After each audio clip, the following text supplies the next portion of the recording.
नमस्कार, मी विलास बडे. न्यूज 18 लोकमतच्या या बुलेटिनमध्ये आपल्या सगळ्यांचं स्वागत. बुलेटिनच्या सुरुवातीलाच एक मोठी राजकीय बातमी. भाजपमधून राष्ट्रवादी काँग्रेसमध्ये आलेले ज्येष्ठ नेते एकनाथ खडसे यांना अंमलबजावणी संचालनालय अर्थात ईडीनं नोटीस बजावली आहे. वर्षा अखेरीला म्हणजे 30 डिसेंबरला खडसेंना चौकशीसाठी ईडी समोर हजर व्हावं लागणार आहे. नोटीस मिळाल्यानंतर ईडीच्या चौकशीला आपण सहकार्य करणार असल्याचं राष्ट्रवादी काँग्रेसचे नेते एकनाथ खडसेंनी स्पष्ट केलेला आहे. पुण्यातील भोसरी इथल्या भूखंड खरेदी प्रकरणी एकनाथ खडसेंना ईडीनं ही नोटीस बजावली आहे.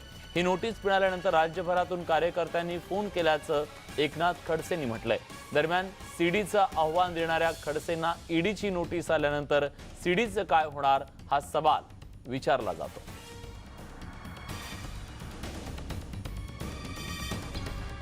दिनांक 30/12/2020 ला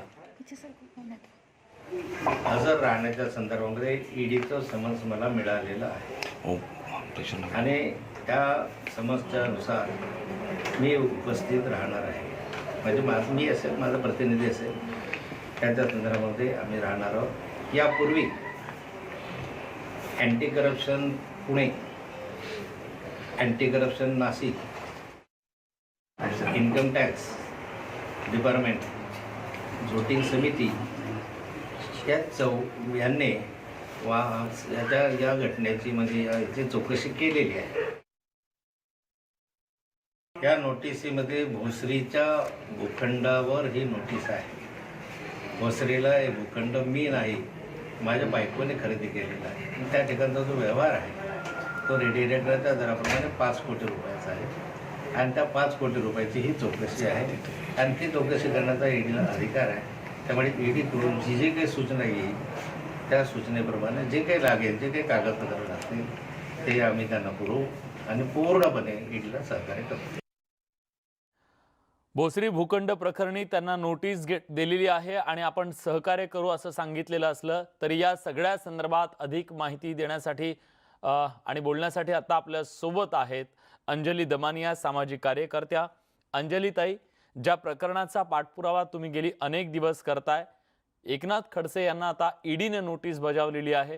तुमची पहिली प्रतिक्रिया नेमकी काय? कसं आहे की ती खरंच नोटीस आली आहे की नाही हे कालपासून आपण बातम्यात ऐकतोय. आधी खडसे म्हणाले मला ती मिळालीच नाहीये, त्यामुळे तर ती आली असेल तर मला ते सरळ सरळ राजकारण दिसतंय, त्यात काहीही शंका नाही.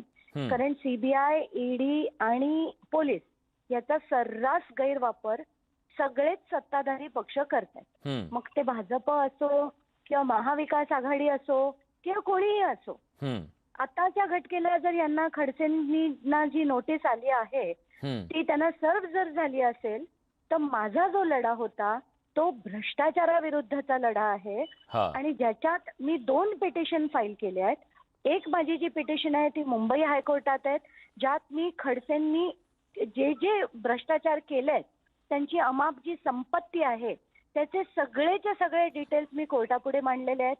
दुसरं म्हणजे त्यांनी भोसरी प्रकरणात पैसे कसे फिरवून त्याच्यात पैसे कसे भरलेत याचे सगळे डिटेल्स मी माझ्या प्रोटेस्ट पिटिशन मध्ये 2016-17 मध्ये सगळे फाईल करून झालेले आहेत. हे सगळे पेपर्स हे पब्लिक डोमेन मध्ये आहेत. ईडीला त्यांची चौकशी करायची असेल तर खुशाल करू दे, पण राजकारणातला जो धुडगूस आहे त्यात मला पडायची बिलकुल इच्छा नाहीये. तर जे चौकशीसाठी जर त्यांना अधिक काही डिटेल्स हवे असले त्यांनी मला बोलवलं तर मी ते नक्की देईन. पण कुठेतरी असं वाटतं की हा सगळा आमच्यासारख्यांचा जो लढा असतो त्याचा राजकीय फायदा घेतला जातो, ते मला बिलकुल मान्य नाही. ताई, याच्या आधी सुद्धा जेव्हा जेव्हा एकनाथ खडसे यांना क्लीन चिट देण्यात आली तेव्हा तुम्ही त्याच्याबद्दल प्रश्न उपस्थित केलेले होते. पण आता ईडीच्या या चौकशीच्या माध्यमातून तरी जे अपेक्षित आहे तुम्हाला की त्यातला भ्रष्टाचार समोर यावा, तुम्हाला वाटतं की ईडीच्या चौकशीनंतर तरी त्यातून काही बाहेर येईल किंवा नाही? आताच्या घटनेला मी काहीच सांगू शकत नाही, कारण आतापर्यंत आपण बघितलंय चौकशा कोणाबद्दलही आपण कधीही बोललो, भ्रष्टाचाराबद्दल बोललो की पहिलं म्हणजे एक समिती बसते, मग त्या समितीचा अहवाल येतो.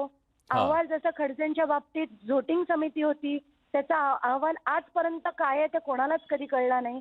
त्यामुळे राजकीय दृष्टिकोन जर बघितला आपण या लोकांचा, तर ते फक्त या सगळ्या गोष्टींचा वापर करतात, लोकांच्या डोळ्यात धूळफेक करतात आणि त्यातनं निष्पन्न मात्र कधीच काही झालेलं दिसत नाही.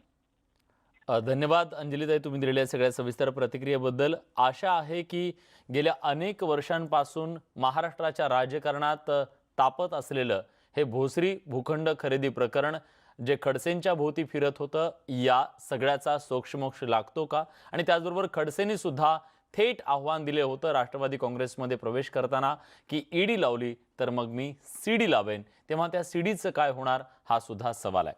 दरम्यान जळगावमधले राष्ट्रवादी काँग्रेसचे कार्यकर्ते प्रफुल्ल लोढा यांच्या प्रतिकात्मक पुतळ्याचं दहन करण्यात आलंय. प्रफुल्ल लोढा यांनी पत्रकार परिषद घेऊन एकनाथ खडसे यांच्यावर अनेक आरोप केले होते. लोढा यांच्या आरोपांचा आणि वक्तव्यांचा एकनाथ खडसेंच्या कार्यकर्त्यांनी निषेध केलाय. खडसेंच्या विरोधात केले जाणारे बेताल वक्तव्य खपवून घेतले जाणार नाहीत असा इशारा यावेळी देण्यात आला.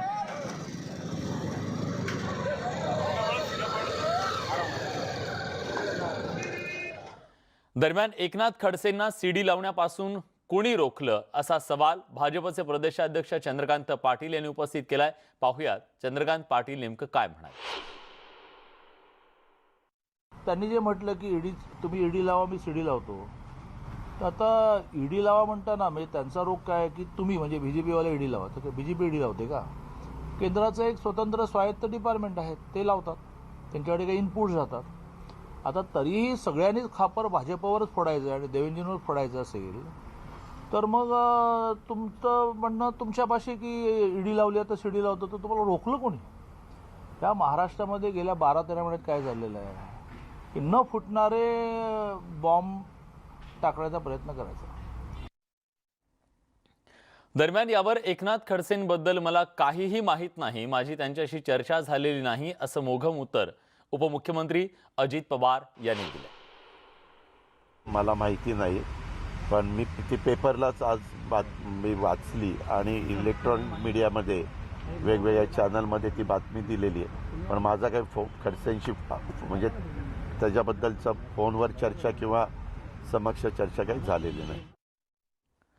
कोल्हापूरचे पालकमंत्री सतेज पाटील यांनी एकनाथ खडसेंच्या ईडी नोटीस प्रकरणी काय प्रतिक्रिया दिली आहे, ऐकूयात.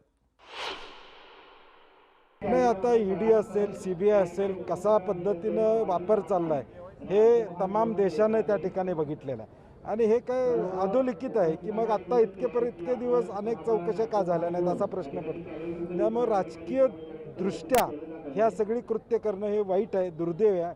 संस्था टिकतात, सत्ता टिकत नसते. संस्थेवरचा विश्वास टिकला पाहिजे आणि सीबीआय आणि ईडीचं नेमकं कामकाज काय हे देखील पुढच्या काळामध्ये अधोरेखित होणं काळाची गरज आहे. कोल्हापूरला परत जाणार या माझ्या वाक्यानं कुणीही हुरळून जाऊ नका असा टोला चंद्रकांत पाटील यांनी विरोधकांना लगावलाय.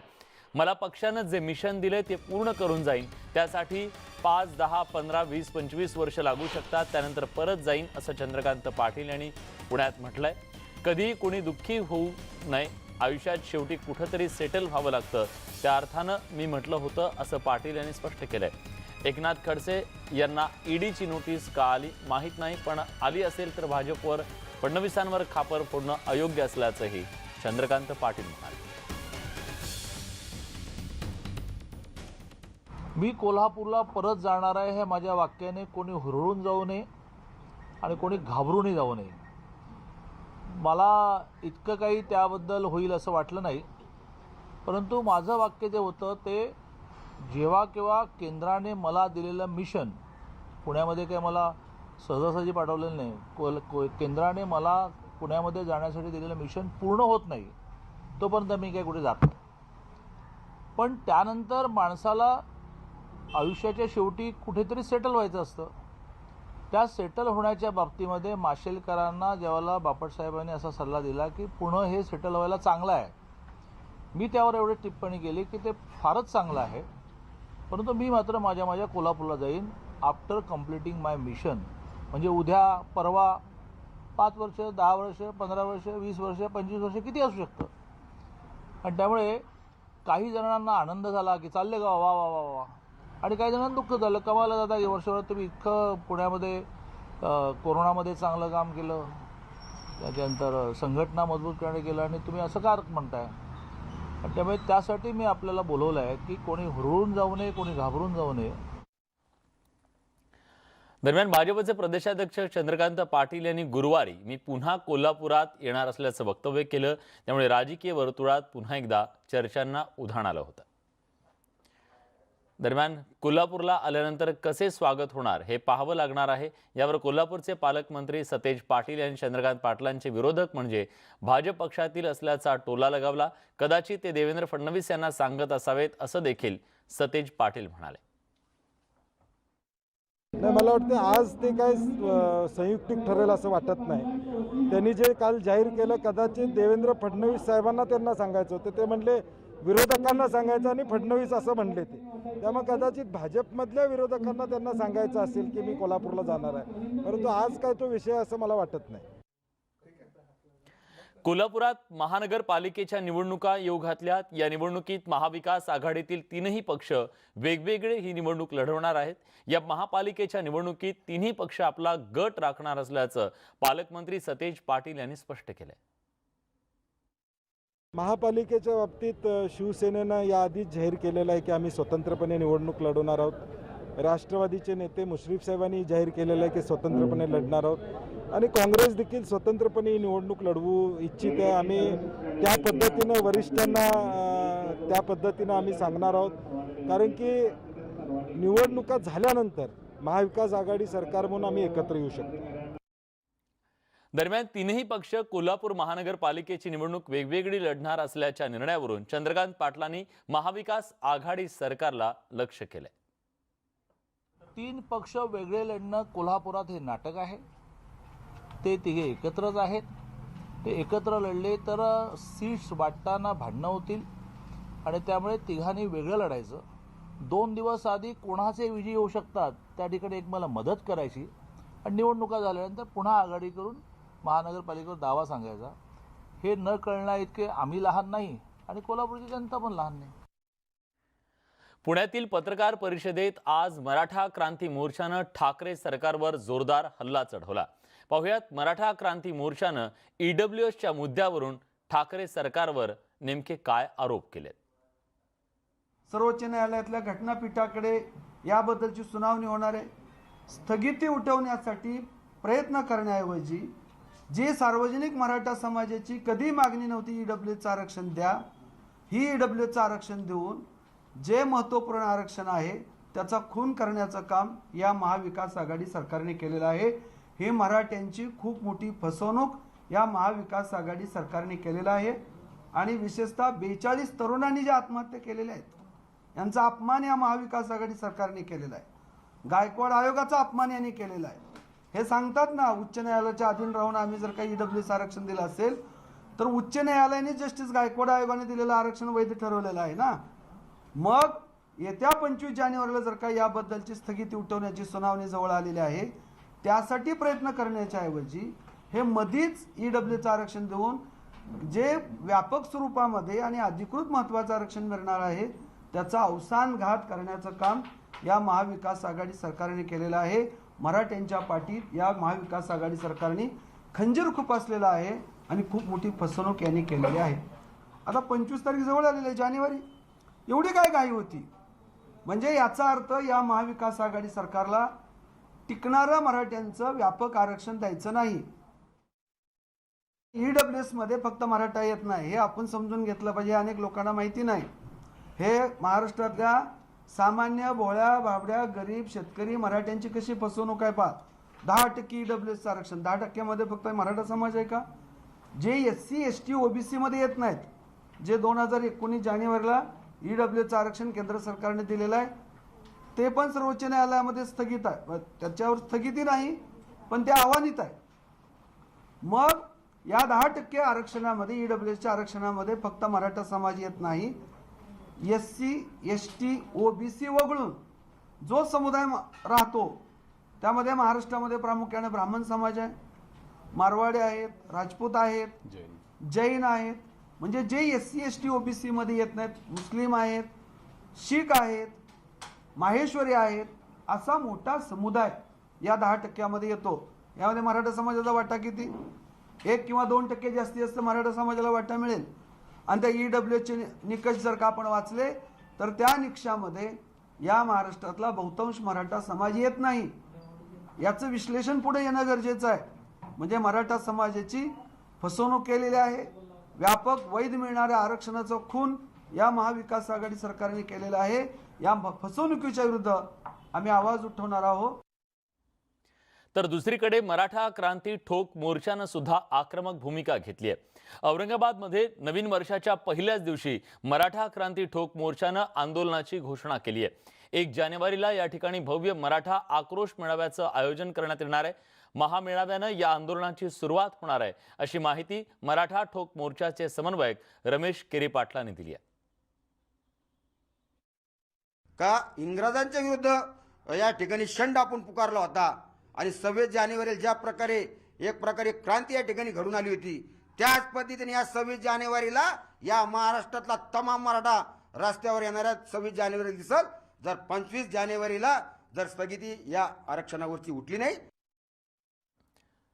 उच्च न्यायालयानं फटकारल्यानंतर राज्य सरकारनं EWSचा निर्णय घेतल्याचा टोला विनायक मेटेंनी लगावलाय. EWSमुळे SC-BC आरक्षणाच्या सुनावणीवर परिणाम होणार नाही असं मतही त्यांनी व्यक्त केलंय. काही लोकांनी शंका जरूर उपस्थित केलेली की सर्वोच्च न्यायालयामध्ये या आरक्षण घेतलं तर काही परिणाम होऊ शकतो, परंतु असं अजिबात नाही. कारण हे उच्च म्हणजे खुल्या वर्गामधील आर्थिकदृष्ट्या दुर्बलांच्या करता हे आरक्षण असल्यामुळं त्यांना कोणतंही आरक्षण नाही असे हे सगळ्या लोकांसाठी आहे. मग मराठा समाजाला SC-BCचं आरक्षण मिळालं, ते टिकलं, तर ताबडतोब दुसऱ्या दिवशी हे बंद होणार आहे आरक्षण. त्यामुळं कोणत्याही प्रकारचा सर्वोच्च न्यायालयामधल्या आरक्षणाच्या सुनावणीवर परिणाम होणार नाही. यानंतर बातमी धारावीतून आहे. धारावीत कोरोना आटोक्यात आणण्यात पालिकेला मोठं यश आलंय. सुरुवातीला जेव्हा धारावीत कोरोनाचे रुग्ण आढळले त्यानंतर युद्ध पातळीवर टेस्टिंग विलगीकरणाचं काम करण्यात आलं. खरं तर धारावीमध्ये जेव्हा कोरोनाचा संसर्ग झालाय ही बाब समोर आली तेव्हा अवघ्या देशाच्या चिंतेत भर पडली आणि त्यानंतर मुंबई महानगरपालिकेच्या कर्मचाऱ्यांनी दिवस रात्र एक करून या कोरोनावर मात करण्यात एक मोठं यश मिळवलेलं आहे. देशातील सर्वाधिक दाटीवाटीनं राहणाऱ्या लोकसंख्येची ही झोपडपट्टी म्हणून जगभरात तिची ओळख आहे आणि लोकसंख्येच्या याच घनतेमुळे धारावीत कोरोना नेमकं काय करेल याची चिंता सगळ्यांना होती. पण धारावीत एकही रुग्ण काल आढळलेला नाही, त्यामुळे देशालाच नाही तर जगाला धारावी पॅटर्नची आता दखल घ्यावी लागते. धारावीनं मिळवलेलं यश उल्लेखनीय असल्याचं खासदार राहुल शेवाळ यांनी म्हटलंय.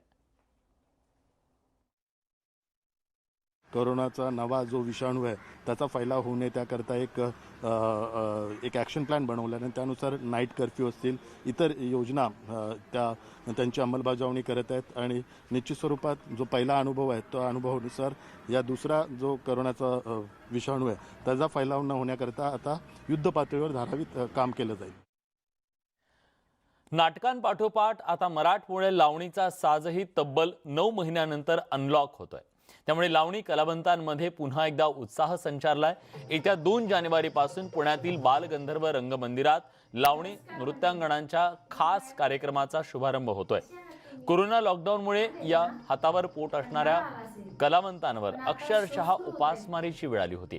एका नृत्यांगणेनं तर या आर्थिक विवंचनेला कंटाळून स्वतःचं आयुष्य संपवलं होतं. पण आता कुठे सरकारनं लावणी शोना 50% प्रेक्षकांसह परवानगी दिली आहे. या सर्व लावणी कलावंतांनी आपल्या लाडक्या प्रेक्षकांना प्रेमाची साथ घालण्यासाठी एक खास व्हिडिओ देखील बनवलाय. आणि तुमच्या टाळ्या आणि शिट्ट्यांचा आवाज रंगमंदिराचा पडदा उघडतोय आणि म्हणून आम्ही सगळेजण आवरून तयार आहोत. आम्ही आवरून तुमची वाट बघतोय. मग काय घरात बसून कंटाळा आला असेल ना? अहो आम्हाला सुद्धा आलाय, पण आता ती वेळ गेली. आता बालगंधर्व ऑनलॉक होणार आहे. आता आम्ही सज्ज झालो शो करायला. तुम्ही येणार ना? नक्की नक्की या मंडळी. तुम्ही शेवटचा शो केव्हा पाहिलात आठवतंय का? नाही ना? जाऊ द्या. पण आता आम्ही शो सुरू करतोय तर तुम्ही नक्की या, पण थोडंसं अंतर ठेवून. यासोबत या बुलेटिनमध्ये आपण इथेच थांबतोय. ताज्या घडामोडींसाठी बघत रहा न्यूज 18 लोकमत.